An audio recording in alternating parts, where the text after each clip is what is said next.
अस्सलाम वालेकुम। मई का महीना ऐसा लगता है जैसे भारत के लिए बहुत बुरी खबरें लेकर आ रहा है और पाकिस्तान ने दिफाई सलाहियत में वो मार के सर कर लिए हैं कि इसकी मिसाल मिलना मुश्किल है। और आज एक और नए मिसाइल फतेह 4 का पाकिस्तान ने कामयाब तजर्बा किया है और ये भारत के लिए एक बहुत सख्त और मैसेज है कि पाकिस्तान की दिफाई सलाहियत भारत के किसी भी दिफा को पेनिट्रेट करने की पूरी सलाहियत रखती है। कोई जगह महफूज नहीं है भारत की, कोई जखीरा महफूज नहीं है, कोई गोदाम महफूज नहीं है, क्या वो सरफेस पे हो या वो जमीन के नीचे गहराई में बना हुआ हो। फतेह 4 मिसाइल उसको निशाना बनाने की पूरी सलाहियत रखता है। ये क्रूज मिसाइल है।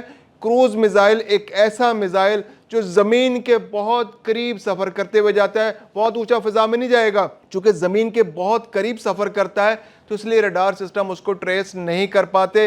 इसकी रफ्तार जो है बहुत ज्यादा नहीं है, यानी 0.7 मैक, यानी आप यूं समझिए 900 किलोमीटर फी घंटा की रफ्तार से ये जो मिसाइल है ये चलने की सलाहियत रखता है। और ये मिसाइल बहुत हाई प्रिसीशन मिसाइल है, यानी कि ये बहुत एक्यूरेट अपने हदफ को निशाना बनाने की सलाहियत रखता है। अब इसकी रेंज जो है वो तकरीबन 750 से 800 किलोमीटर है। अब 750 से 800 किलोमीटर की जब हम बात करते हैं और पाकिस्तान से अगर कोई मिसाइल फायर होता है तो भारत का शायद ही कोई इलाका हो, शायद ही कोई इंपॉर्टेंट सिटी हो जो पाकिस्तान के इस मिसाइल से बच सकता हो। साहिल जो पंजाब के शहर हैं, जो राजस्थान के शहर हैं, जो गुजरात के शहर हैं, बम्बई है, या जो यूपी और सीपी है, जो मध्य प्रदेश है, इवन जो मशरकी जो शुमाली हिंदुस्तान है, उसके तमाम इंपॉर्टेंट बेसिस, तमाम इंपॉर्टेंट जो इंस्टॉलेशंस, आर्मी इंस्टॉलेशंस अब पाकिस्तान के निशाने पर, इस मिसाइल के निशाने पर मौजूद हैं।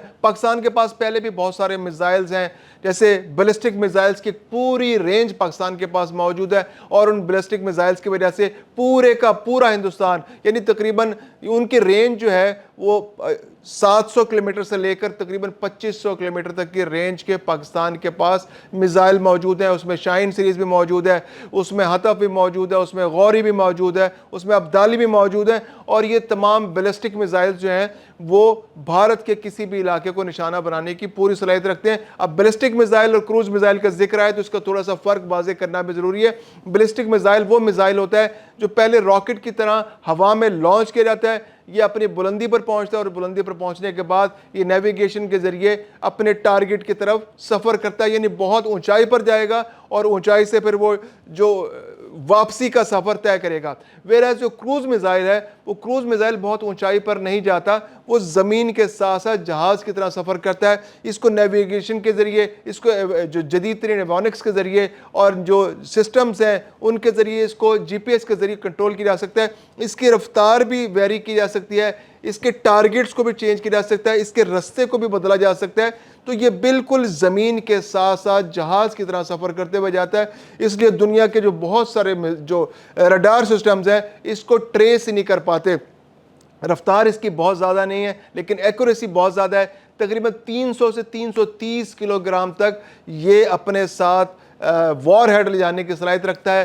कन्वेंशनल वॉर हेड्स हैं। पाकिस्तान की जो फतेह सीरीज़ है मिसाइल्स की, जो क्रूज मिसाइल्स की, इसने इंडिया की चूलें हिला दी थी। जो मई 2025 के अंदर पाकिस्तान और भारत के दरमियान जो कशीदगी पैदा हुई थी और पाकिस्तान ने भारत की जारहियत के बाद जो जवाब दिया था उसमें फतेह मिसाइल ने बहुत इंपॉर्टेंट रोल प्ले किया था।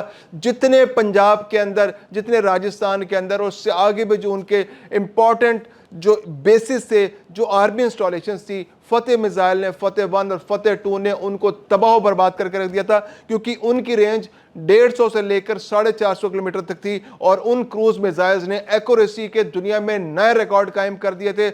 उनके तहखानों में मौजूद गोदाम, उनके जो ब्राह्मोस, उनके जो रडार सिस्टम, उनके S-400 कौन सी इंस्टॉलेशन है, जो एयर बेसिस, उनके रनवेज के ऊपर खड़े हुए जहाज, کچھ بھی نہیں بچا ان حملوں کے اندر، اور فتح 1 فتح 2 نے اس کے اندر مثالی کارکردگی کا مظاہرہ کیا۔ اب اسی سیریز کو، انہی کروز میزائلز کو پاکستان نے امپروو کیا ہے۔ یہ تقریباً 1500 کلو گرام کا یہ اس کا وزن ہے۔ 330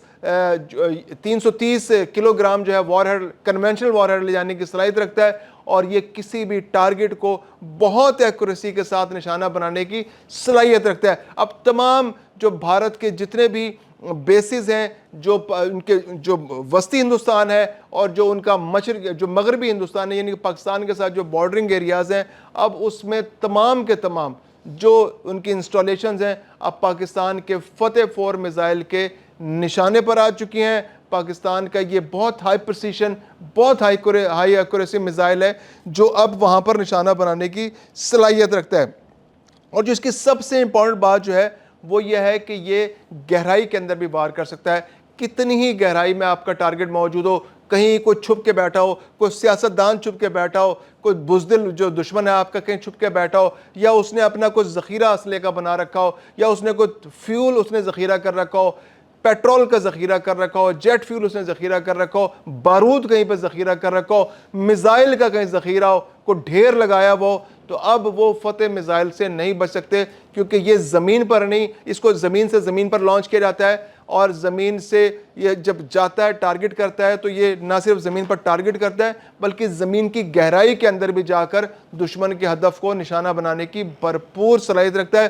تو یہ پاکستان کی جو دفاعی کیپیبلٹی ہے اس کے اندر ایک زبردست اضافہ ہے، آج اس کا کامیاب تجربہ کیا ہے۔ پاکستان کی جو سول ملٹری، خاص طور پہ جو ہماری ملٹری لیڈرشپ تھی وہ موجود تھی، اور انہوں نے خود دیکھا اور کامیابی پر ایک دوسرے کو مبارکباد دی، اور یہ پاکستان کے دفاع کے لیے بہت زبردست خبر ہے۔